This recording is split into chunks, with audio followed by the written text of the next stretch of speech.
And digging a little deeper into what Vinay was just saying, like some other swing states, Democrats are starting to see a shift in their favor in North Carolina.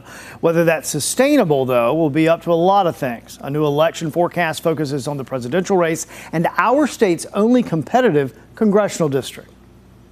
If it feels like there's suddenly more attention on North Carolina, you're right. It started when President Biden dropped out of the race. Then the focus on our state gained momentum as Vice President Harris started faring better in the polls than her boss. It narrowed the gap with Donald Trump. A new presidential race forecast by The Hill and Decision Desk HQ turns North Carolina from lean Republican to toss-up. The formula is based on polling data, partisan breakdown, demographics, and voting history. So the whole national environment has moved to the Democrats, and then you combine that with the state-specific polling moving towards Harris in North Carolina, and that's why you start to see a bit of a shift towards Democrats in North Carolina. And the candidates seem to be paying attention. Kamala Harris was in Raleigh a few weeks ago, and Donald Trump was in North Carolina twice within 2 weeks. Putting a candidate in a state and doing some rallies, doing events, is a big commitment, and you can sort of see where campaigns really care about by following their schedule.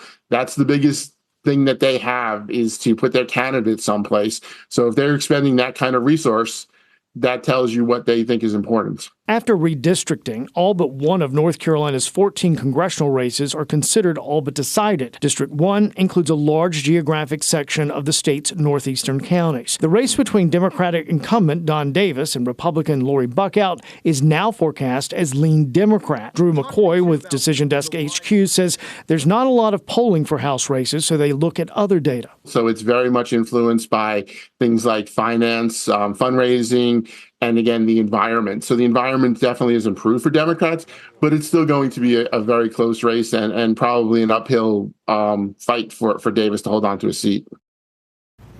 And here are some key election dates and deadlines to keep in mind in North Carolina. October 11th is the voter registration deadline. Early in-person voting begins October 17th and runs through November 2nd. October 29th is the deadline to submit an absentee ballot request. Election day is Tuesday, November 5th.